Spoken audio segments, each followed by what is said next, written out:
Nada está no intelecto que não tenha antes passado pelos sentidos. E o coração tem razões que a própria razão desconhece. E por fim, enquanto duvido, que eu duvido, disso eu não posso duvidar. Bom, estas são frases atribuídas a racionalistas e empiristas, e este é o tema das atividades remotas 3 para segundo ano de ensino médio integrado do IFC. O nosso tema, portanto, é teoria do conhecimento ou gnosiologia. Muito bem. Vocês vão ter acesso, portanto, neste vídeo, a uma recapitulação de atividades remotas 2, ao conteúdo de teoria do conhecimento e, de início, é óbvio, um breve comentário sobre o plano de atividades remotas e o guia do estudante. Guia do estudante, que eu friso, saliento, é o documento mais importante que vocês têm acesso. Deixe-me passar o mouse para outra tela e vamos começar então pelo plano de atividades remotas 3. Vou abrir aqui o de agropecuária, que está mais à mão. Recolho a barra lateral. Tela cheia? Não. Com esse zoom aqui. Muito bem. Só para salientar para vocês, o plano de atividades remotas, ele é um documento mais burocrático, mas necessário para que a gestão, os coordenadores de curso, a própria reitoria do IFC acompanhe o que está sendo feito. Muito bem. Então, o conteúdo que está aqui, o professor está dando andamento unidade 3 do plano de ensino, razão e conhecimento. E o primeiro debate ali é se a razão é inata, né? Ela nasce conosco ou é adquirida, e a gente tem que distinguir um pouco, né, sobre crença e conhecimento. Análise de vídeo desta videoaula, análise de videoaula encaminhada pelo professor e produção textual. Muito bem. Tem um atendimento para os estudantes, depois falarei melhor, que é amanhã, conhecido por terça-feira, 16 às 17 horas, neste link, depois deixo para vocês.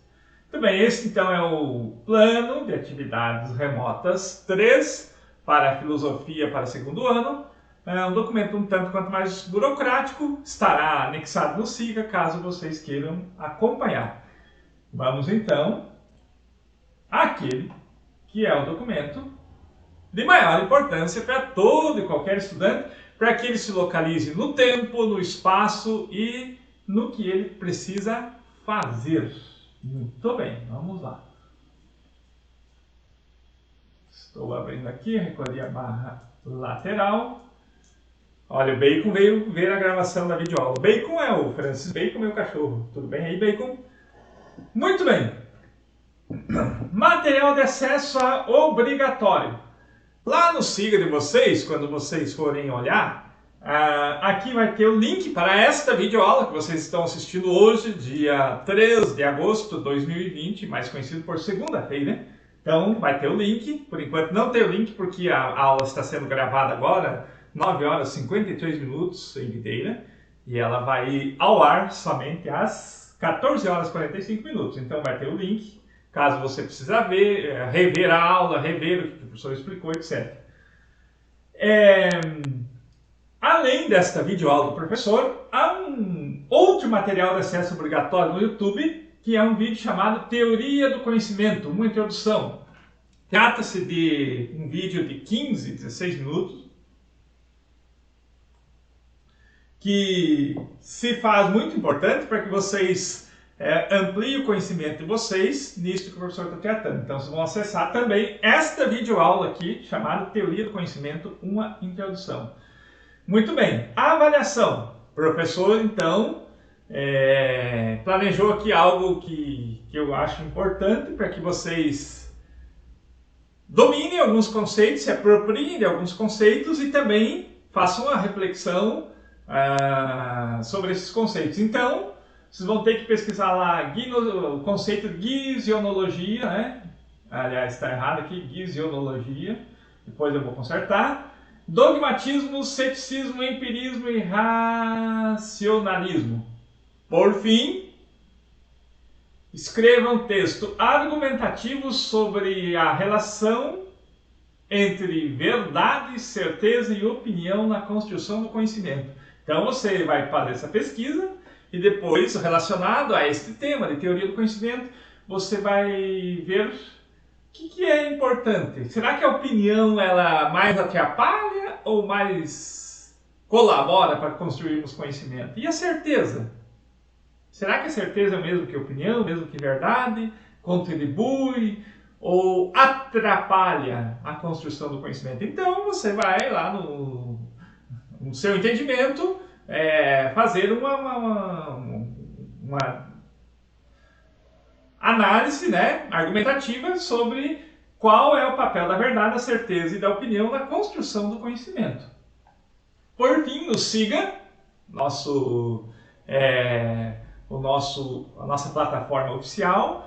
Você vai postar até dia 9 de agosto, conhecido como domingo, às 23 horas e 59 minutos, esse trabalho aqui em cima, beleza? Atendimento, muito bem, amanhã, terça-feira, às 16 horas, no link para o Meet. Se você estiver tendo dificuldades para fazer o teu texto, está tendo dificuldades para pesquisar o material, não sabe muito bem como salvar em PDF, não sabe muito bem como anexar a sua atividade no Siga, venha lá às 16 horas que o professor estará disponível para atendê-los, beleza? E por fim, há um material complementar.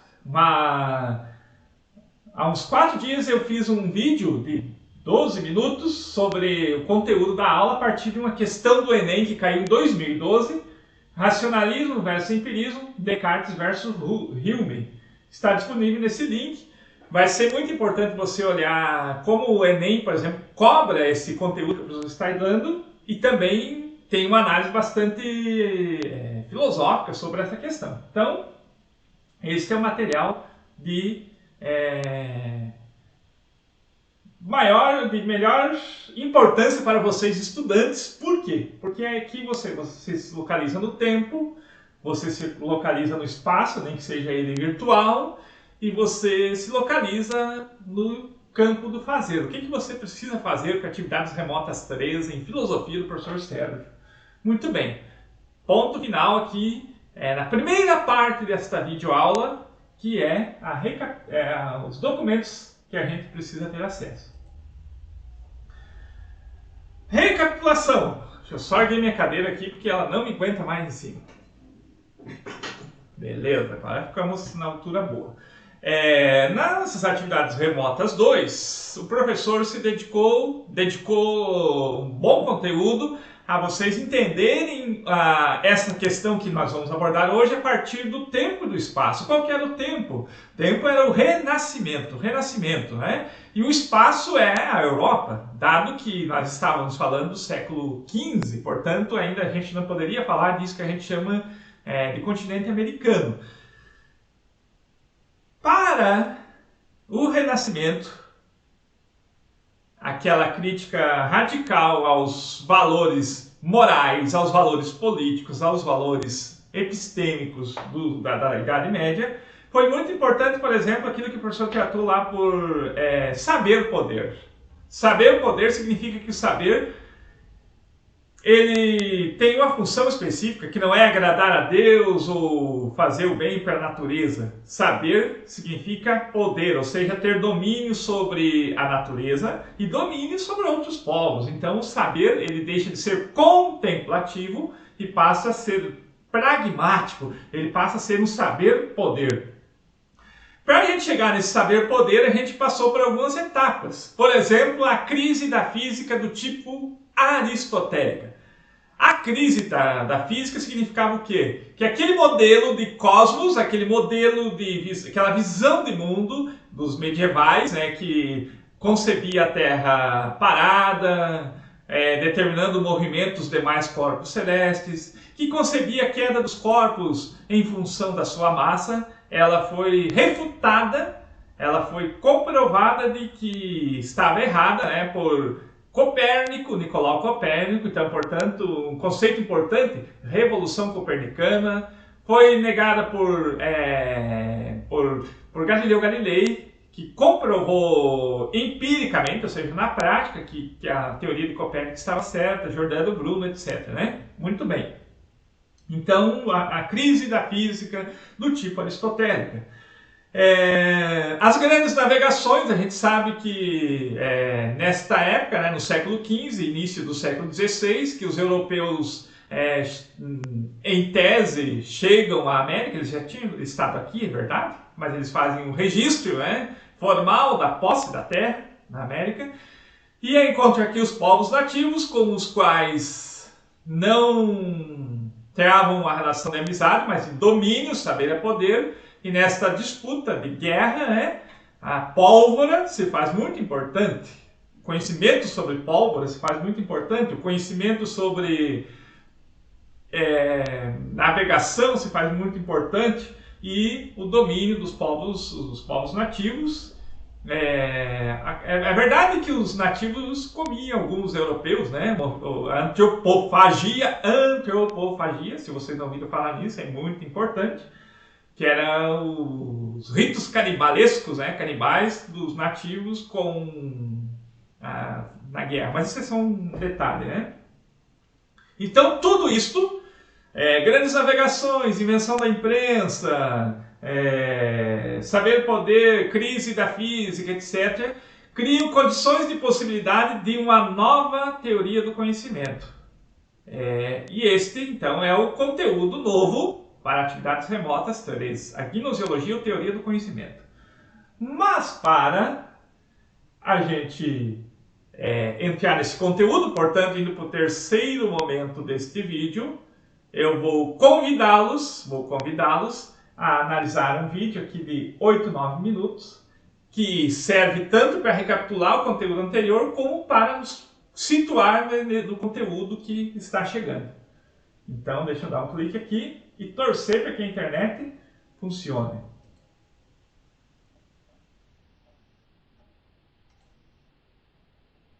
Poeira das Estrelas, a nova série do Fantástico, que vai em busca da origem do universo, desembarca hoje na Itália. Seguindo os passos dos grandes cientistas, o físico Marcelo Gleiser esteve na famosa Torre de Pisa para recriar uma experiência histórica. Domingo passado, na estreia da série Poeira das Estrelas, nós aprendemos que tão antigo quanto a história da humanidade é o desejo de compreender as nossas origens.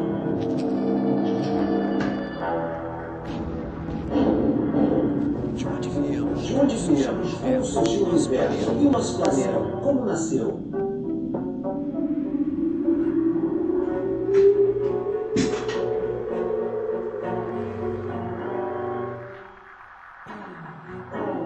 Cada cultura, cada religião buscou suas próprias respostas. Mas houve um momento em que a curiosidade falou mais alto e os dogmas religiosos passaram a ser questionados.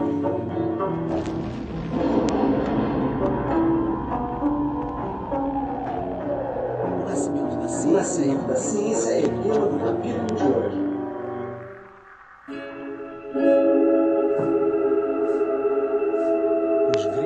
Os gregos foram os primeiros a tentar entender a origem do universo sem a ajuda ou interferência da religião. O mais influente dos filósofos da antiguidade talvez tenha sido Aristóteles. Ele viveu em Atenas em torno do ano 340 a.C., cerca de 100 anos após a construção do Partenon, o mais famoso templo grego que existe até hoje. Para os gregos, simetria e beleza eram sinônimos. Pensando nisso, Aristóteles propôs um modelo de nível simétrico e perfeito, um método elegante e intuitivo para explicar o universo. 340 anos antes de Cristo, Aristóteles dizia que a Terra era o centro do cosmos, que ela ficava no meio de tudo, imóvel.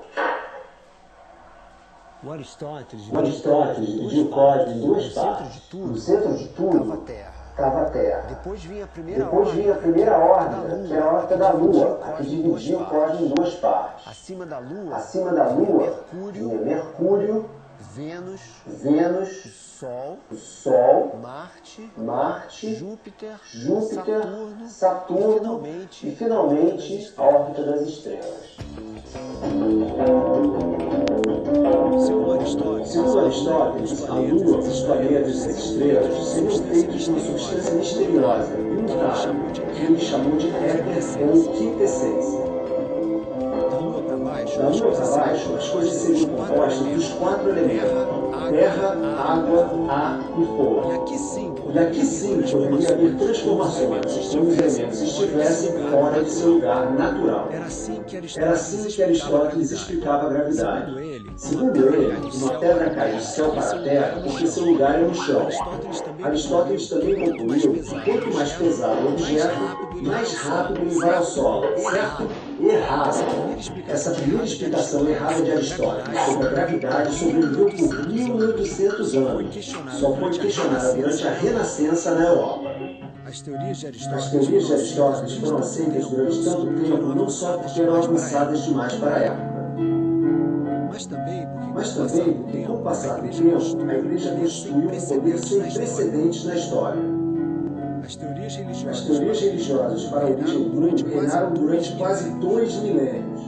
Mas um dia a inquietação retornou. Durante a segunda metade do século XVI, a Europa era palco de um grande conflito religioso.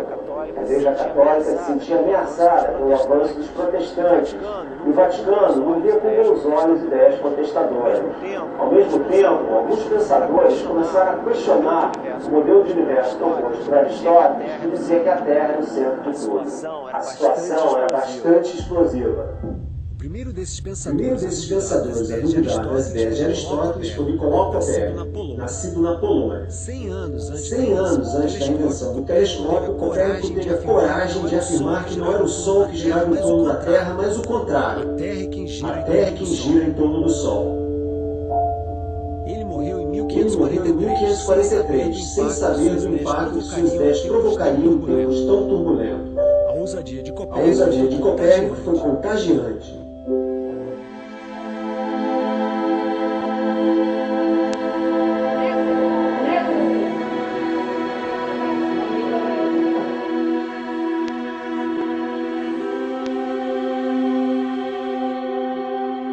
Aqueles que teimavam em contestar a Igreja Católica acabavam na fogueira. Aqui nessa praça, chamada Campo dei Fiori, em Roma, morreu queimado em 1600 o monge Giordano Bruno, que não só defendia as ideias de Copérnico, mas dizia que o nosso planeta era apenas um entre infinitos outros espalhados pelo universo. Mais cauteloso, mas não menos questionador, foi Galileu Galilei, físico, astrônomo e filósofo que nasceu na Itália, na segunda metade do século XVI. Galileu tratou de derrubar as ideias de Aristóteles sobre a gravidade de maneira científica, na prática.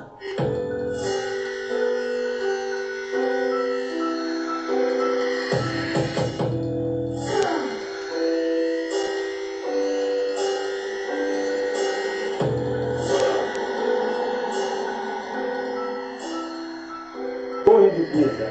Nesse local, a ciência começou a ver para crer. Diz a história que em 1590, Galileu fez uma experiência aberta ao público para demonstrar que Aristóteles estava errado, que o peso de um objeto não tem nada a ver com a velocidade da queda. Para isso, veio até o alto da belíssima Torre de Pisa, que continua inclinada, mas não está mais caindo. Com argumentos práticos, Galileu demoliu os conceitos do velho filósofo grego. Segundo Aristóteles, se eu jogasse daqui de cima uma formiguinha no elefante, o elefante cairia muito mais rápido.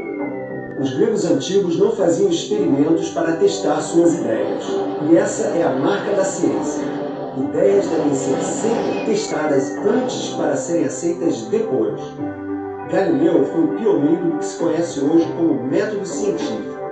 Ver para crer, em vez de crer para ver. Aqui do alto da Torre de Pisa, Galileu jogou 2 pesos diferentes ao mesmo tempo e os dois chegaram juntos ao chão. fato é que objetos de pesos diferentes caem ao mesmo tempo. Galileu não sabia explicar exatamente por que isso acontecia. O conceito de gravidade só surgiu anos mais tarde.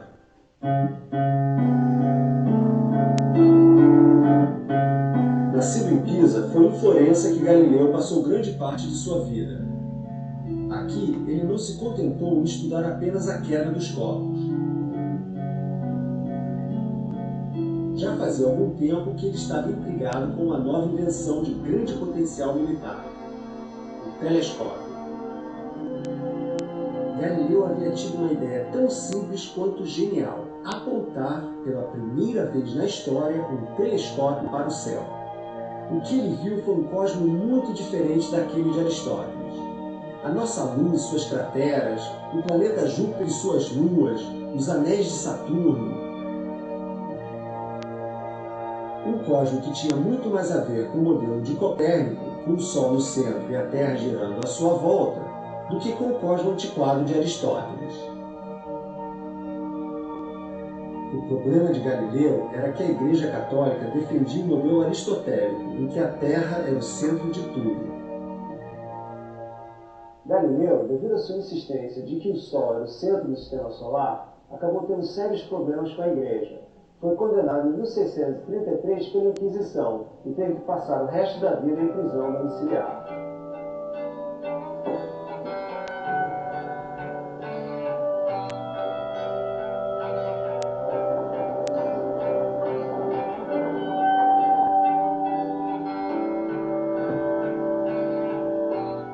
Para não acabar na fogueira como Jota no Bruno, Galileu abjurou. Oficialmente desmentiu as ideias que ele mesmo propôs.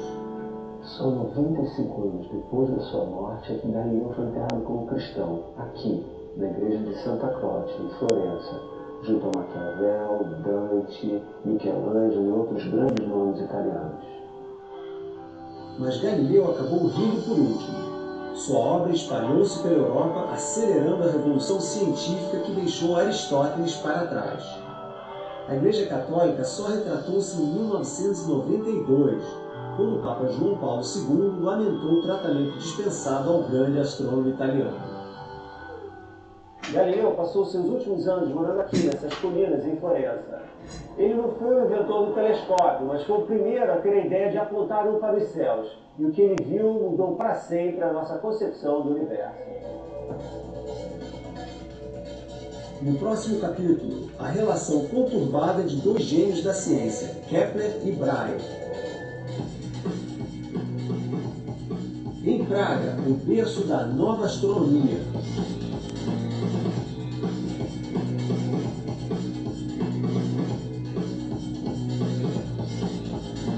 Poeira das Estrelas volta no domingo que vem.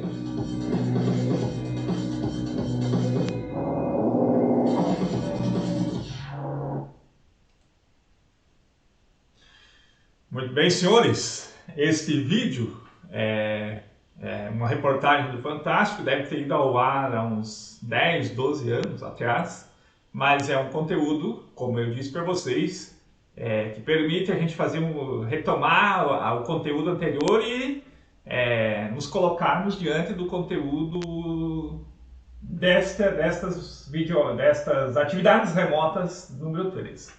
Muito bem, então, diante disto, né, vamos ao conteúdo. Deixa eu só voltar aqui. Aqui, mais um. Ficou um pouco tumultuado, mas a questão é a seguinte. Gnosiologia. Que palavrão é este, professor? Gnosiologia. Gnose, a gente pode, é uma palavra de origem grega, né? A gnose, ela pode ser traduzida literalmente por conhecimento. Então, gnosiologia. O logia a gente sabe que pode significar teoria, estudo, pesquisa, enfim. Então, quando alguém fala em gnosiologia, nós estamos diante de uma teoria do conhecimento. A gnoseologia, ou teoria do conhecimento, é a parte da filosofia, portanto, que se dedica a compreender como um conhecimento seguro, legítimo, verdadeiro é constituído pelo ser humano. Lembra que o professor começou esta videoaula com 2 ou 3 pensamentos? Vamos pensar no primeiro pensamento. Nada está no intelecto que antes não tenha passado pelos sentidos. Ora, esta frase foi escrita por Aristóteles na sua obra sobre lógica, sobretudo, né, na parte da lógica, e ela diz que o conhecimento, portanto, teria origem nos sentidos do corpo humano, nos 5 sentidos do corpo humano. Esta tese, né, esta premissa, ela é defendida pelos empiristas. E o professor falou também uma outra frase. Lembram dela? Enquanto duvido, que eu duvido, disso eu não posso duvidar. Ou seja, há um método de você chegar a um tipo de conhecimento aqui. Qual que é o método? É o método da dúvida. Olha, enquanto eu duvido, que eu duvido, disso eu não posso duvidar. Ou seja, há pensadores, há filósofos que fazem da dúvida, portanto, da dúvida, um método para chegar ao conhecimento seguro, legítimo e verdadeiro. Se vocês quiserem entender melhor esta frase e entender como ela é utilizada para a construção do conhecimento, sugiro vivamente para vocês que olhem lá o vídeo que eu fiz, o link está no material complementar ali no Guia do Estudante, da série Filosofando pro Enem, que é exatamente a posição de René Descartes sobre o conhecimento, né? a dúvida metódica. Para a gente entender, então, concluir um pouquinho aqui sobre o que significa gnoseologia. Muito provavelmente, todos ou a maioria de vocês conhecem pessoas ou até se declaram agnósticos. Vejam bem que o A, essa partícula A, ela nega alguma coisa. Sempre nega alguma coisa. E está negando a gnose, ou seja, a negação do conhecimento. Então, quem é o agnóstico? Essa pessoa que você conhece ou você mesmo que se autodeclara agnóstico. Então, o agnóstico é sempre aquele que, vamos dizer assim, ele não nega o conhecimento, mas ele acha que é impossível você construir um conhecimento seguro, legítimo e verdadeiro.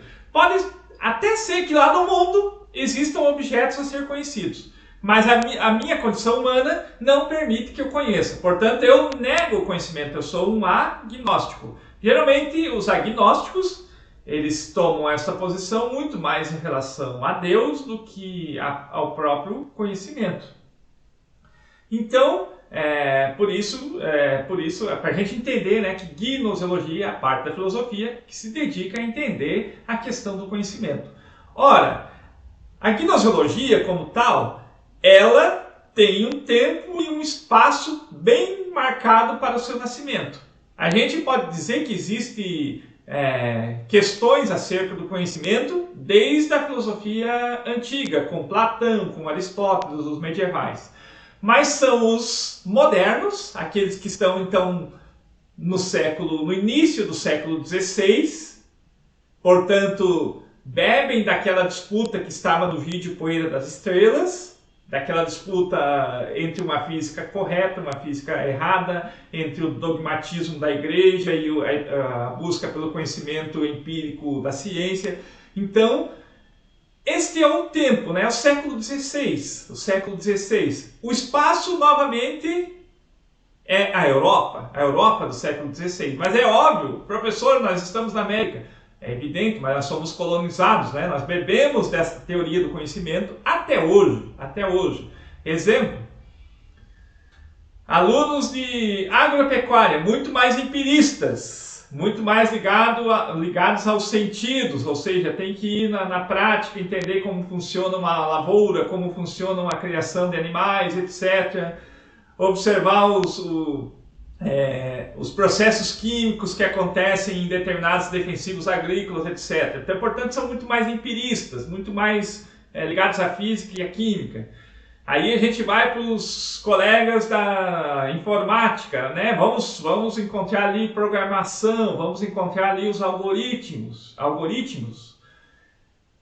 para os quais é muito mais importante não você observar, mas raciocinar a lógica de programação, né? Por isso o nome já diz, lógica de programação, né? Então não é o objeto da programação, a análise da programação lá no mundo, mas é os processos lógicos que eu consigo criar e produzir para criar interfaces no computador. Então, isso significa que nós somos filhos desse tempo aí, né? Olha, quando a gente vai então para uma teoria do conhecimento, nós temos que responder a 4 questões. A primeira questão é: qual a possibilidade do conhecimento? E aí vem o trabalho do professor. Será que a opinião, ela possibilita conhecimento? Eu costumo dizer que a opinião, os gregos, sobretudo Platão, dizia que a opinião é o conhecimento mais, o maior adversário, vamos dizer assim, na construção do conhecimento. Aquilo que chama de doxa, né? A doxa, da onde vem a palavra ortodoxo, né? Que é o ortodoxo, aquela pessoa que acha que a opinião dela é a mais correta, é a perfeita. E ele não discute com ninguém, a opinião é a dele e não tem como discutir. Então, qual a possibilidade do conhecimento? A opinião permite a gente conhecer alguma coisa? Analise. A certeza é uma possibilidade de construção do conhecimento? Aí a gente pode perguntar assim: alguém que tem certeza de algo aceita uma opinião ou um argumento contrário? Então, essa é uma outra posição sobre a possibilidade do conhecimento. Terceira possibilidade de eu responder a esta pergunta: qual a possibilidade do conhecimento? Eu vou dizer que eu posso ser um cético. Professor, o que é um cético? Cético é exatamente aquele que nega qualquer possibilidade do conhecimento. Então, professor, existem filósofos céticos? Existem. Olhe novamente, recomendo, olhe meu videozinho lá sobre a questão do Enem, que está no Guia do Estudante. Vai ter um debate sobre um dogmático, que é Descartes, e um cético, que é David Hume. David Hume, ele é cético, ele diz: não é possível você construir um conhecimento. E, portanto, existe uma quarta possibilidade, que é o dogmático. Quem é o dogmático? Dogmático é aquele que acredita, ele tem confiança que é possível sim construir um conhecimento seguro, legítimo e verdadeiro sobre o mundo real. Então, recapitulando aqui, primeira pergunta: qual a possibilidade do conhecimento? A opinião, a certeza, o ceticismo e o dogmatismo. Aí eu venho para uma segunda pergunta: qual o método, então, para eu conhecer a realidade? Qual o método mais seguro, né? Vai depender da posição que você adotar. Se você for um racionalista, você vai optar pela dedução. Professor, vamos lembrar lá das aulas de metodologia do primeiro ano, né? Informática tem, agropecuária não tem. Dedução. Estabeleço uma verdade universal e concluo sobre um particular. Então eu vou do universal ao particular. Exemplo: toda aula de filosofia é muito chata.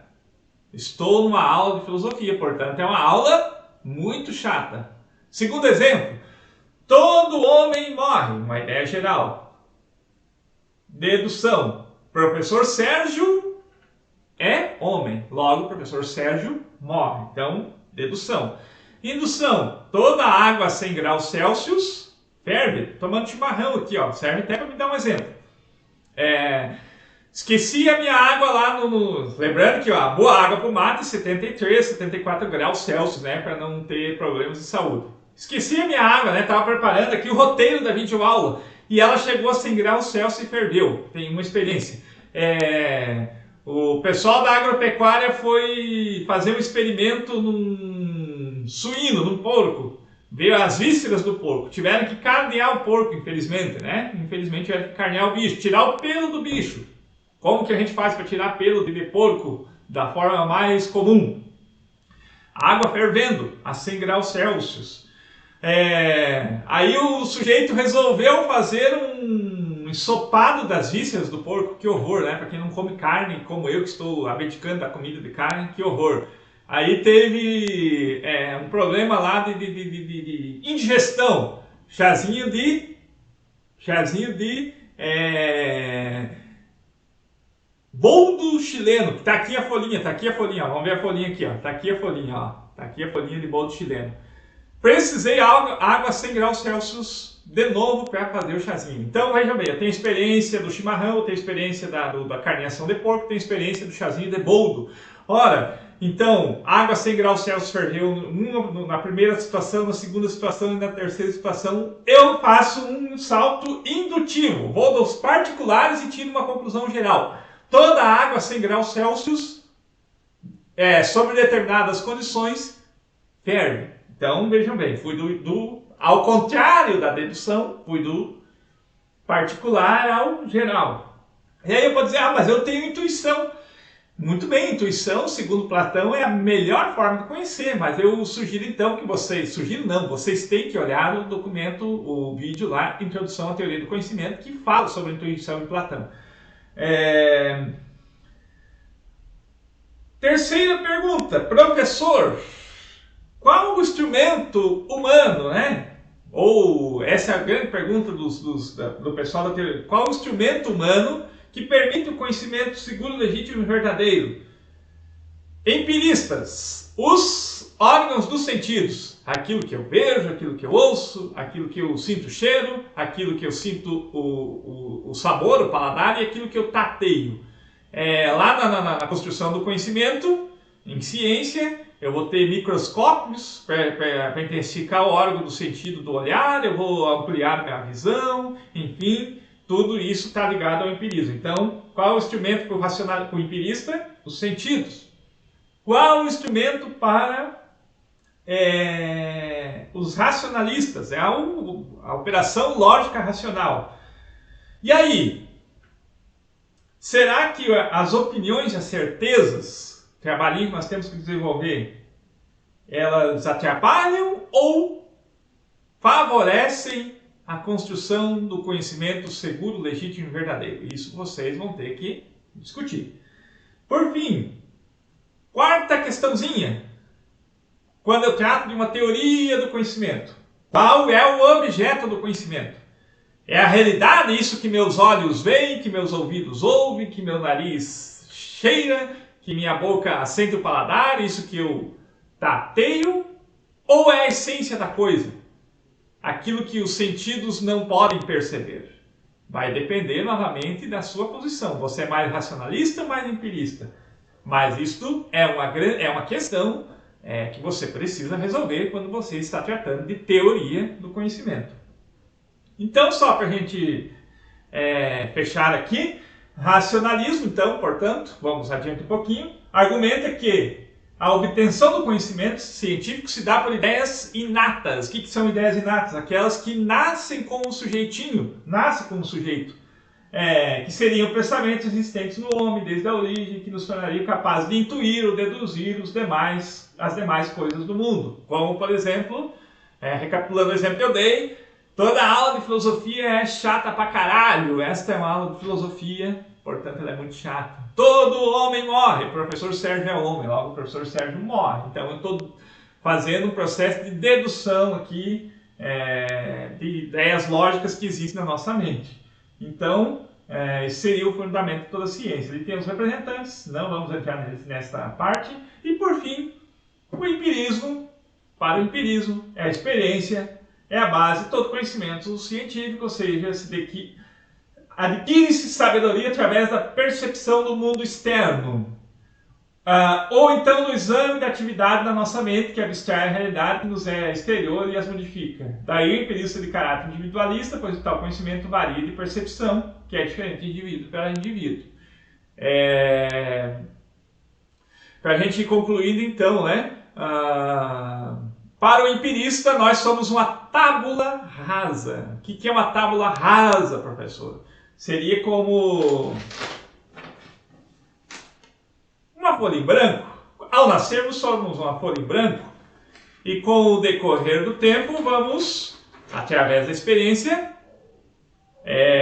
colocando conteúdo nesta folha em branco. Então, se para os racionalistas temos um conhecimento que nasce conosco, portanto inato, para os empiristas nós temos um conhecimento que é adquirido pelos sentidos e processado pela nossa mente. Ponto final aqui na parte 3 dessa aula, recapitulando, meus queridos. Postagem do trabalhinho com a pesquisa dos conceitos lá, dogmatismo, racionalismo, empirismo, gnosiologia, e um texto argumentativo sobre certeza, opinião e verdade na construção do conhecimento. Atendimento com o professor Sérgio para quem está com dificuldades amanhã, portanto conhecido por terça-feira, dia 4 de agosto, às 16 horas, no link do Meet. Lembrando que nós estamos tratando aqui de gnosiologia ou teoria do conhecimento. Curtam este vídeo aí, se for o caso. Façam sugestões para o professor para melhorar. Olhem os vídeos do Filosofando com o Enem, porque eles são muito importantes para habilitar vocês, né, na área da filosofia que cai no Enem. Eu não quero que caia lágrimas de vocês, mas que vocês consigam responder bem as questões. Cuidem-se, cuidem dos seus. Parei por aqui. Até a próxima.